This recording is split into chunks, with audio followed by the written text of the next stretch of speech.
Hello बच्चों, चलिए प्रश्न को पढ़ते हैं। क्षारीय मृदा धातुओं के कार्बोनेटों के तापीय स्थायित्व का क्रम है। चलिए बच्चों देखते हैं मुख्य अवधारणा। मुख्य अवधारणा पहले बच्चों देख लेते हैं क्षारीय मृदा धातुएं कौन कौन सी होती हैं। आवर्त सारणी में वर्ग दो के तत्वों को क्या बोलते हैं? क्षारीय मृदा धातुएं। क्षारीय मृदा धातुएं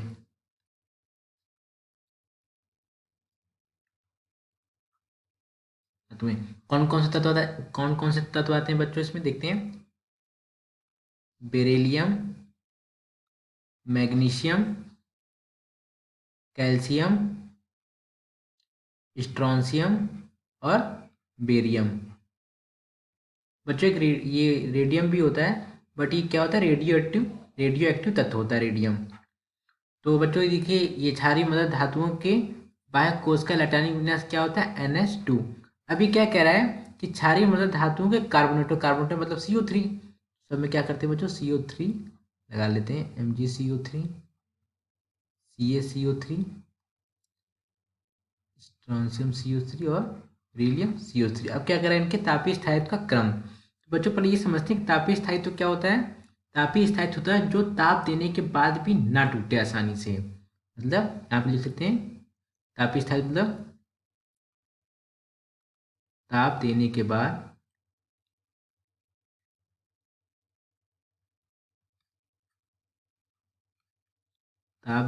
बाद आसानी से न टूटे। आसानी से न टूटे मतलब बच्चों, मतलब ये कि जिसको जितनी ज़्यादा हम ताप देंगे वो उतनी ही आसानी से, मतलब कि हमने मान लेते हैं हमारे पास एक कोई तत्व है, इसको हमने क्या किया, 100 डिग्री सेंटीग्रेड हमने इसको ताप दिया, तब भी नहीं टूट रहा है बच्चों। तो मतलब ताप देने के बाद भी जो आसानी से नहीं टूटेगा, मतलब जो आसानी से नहीं टूटेगा वो क्या होगा बच्चों? उसका तापीय स्थायित्व उतना ही ज़्यादा होगा। ठीक है बच्चों, अब ये हो गई बात। अब देखते हैं तापीय स्थायित्व हम कैसे पता करेंगे, कार्बोनेटों में कैसे पता करेंगे। देखिए बच्चों, ये होता क्या है कि क्षारीय मृदा धातुएं जो होती हैं इनके कार्बोनेटों को कैसे वियोजन होता है? इनका वियोजन होता है, इनका ऑक्साइड बनता है और क्या बनता है बच्चों? कार्बन डाइऑक्साइड गैस बनती है। कौन सी गैस बनती है बच्चों? कार्बन डाइऑक्साइड गैस बनती है। अब होता क्या है कि तापीय स्थायित्व कैसे पता करते हैं, देखिए यहाँ पे तापीय स्थायित्व किसके समानुपाती होता है, देखते हैं। तापीय स्थायित्व समानुपाती होता है, नहीं व्युत्क्रमानुपाती होता है किसके? ध्रुवण क्षमता के। ध्रुवण क्षमता के। बच्चों होता है क्या, देखिए यहाँ पे, अब हम यहाँ पे ये देख रहे हैं कि बच्चों ये कैसा यौगिक है? ये हमारा आयनिक यौगिक है। जो कार्बोनेट है कैसे यौगिक है? आयनिक यौगिक है। अब हमें ये पता है कि ये आयनिक यौगिक है, तो इनमें जो एनायन का साइज है क्या है बच्चों? CO3 2 माइनस, ये तो एनायन है यहाँ पे। CO3 तो बड़े, ये क्या सब में समान है, यानी कि हमें फर्क कहाँ पे आएगा? फर्क आएगा हमारे केटायन में, धन आयन पे। तो बच्चों ध्रुवण क्षमता किसके समानुपाती हो जाएगी? ध्रुवण क्षमता ध्रुवण क्षमता किसके समानुपाती हो जाएगी? ये हो जाएगी हमारे धनायन से, धनायन के आकार के, यानी कि धनायनों के आकार के, मतलब बच्चों धनायनों की त्रिज्या के,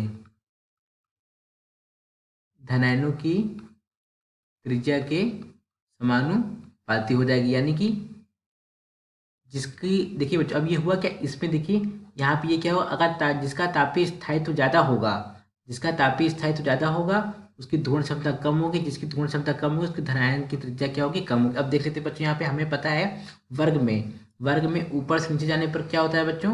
वर्ग में ऊपर से नीचे जाने पर परमाणु आकार बढ़ता है। परमाणु आकार बढ़ेगा। जब परमाणु आकार बढ़ेगा तो धनायनों की त्रिज्या भी तो बढ़ेगी।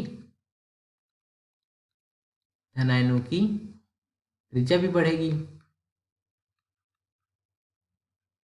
धनायनों की त्रिज्या भी बढ़ेगी। तो बच्चों इस हिसाब से हमारे तापीय स्थायित्व किसका ज़्यादा होगा? किसका ज़्यादा होगा बच्चों? इसका ज़्यादा होगा। यानी कि हमारे यहाँ पे देख लेते हैं क्या क्रम हो जाएगा। यहाँ पे ये हमारा हो गया, बेरिलियम का कार्बोनेट हो गया, बेटा मांगे कार स्कूटर, बाप राजी। बाप आज बच्चों ये याद करने का तरीका होता है। देखिए अब इस हिसाब से देखिए हम धनायन की त्रिज्या होगा, धनायन की त्रिज्या किसका हमें पता है, वर्ग में ऊपर से नीचे जाने में परमाणु का कार्य पड़ता है, परमाणु का कार्य पड़ता है, धनायन की त्रिज्या भी पड़ेगी। तो इस हिसाब से हमारा धनायन किसका बड़ा होगा, इस हिसाब से हमारा धनायन बड़ा होगा किसका, जो वर्ग में सबसे नीचे होगा, यानी कि बेरियम का धनायन सबसे बड़ा होगा। यानी तापीय स्थायित्व क्रम क्या होगा बच्चों, ये हमारा तापीय स्थायित्व का क्रम हुआ। क्यों होगा बच्चों इसका, इसका बच्चों मैं एक बार बता दूं, तापीय स्थायित्व इसका ज़्यादा, इसको पता है इसके तोड़ने के लिए कितना तापमान चाहिए होता है, इसको तोड़ने के लिए 1360 डिग्री, कितना 1360 डिग्री का तापमान चाहिए होता है इसको तोड़ने के लिए, यानी कि 1360 डिग्री तापमान देने के बाद ही ये बंध टूटेगा। और ये क्या बच्चों, इसको बच्चों समथिंग की 100 डिग्री सेंटीग्रेड पे ताप देने पर ये आसानी से वियोजित हो जाता है।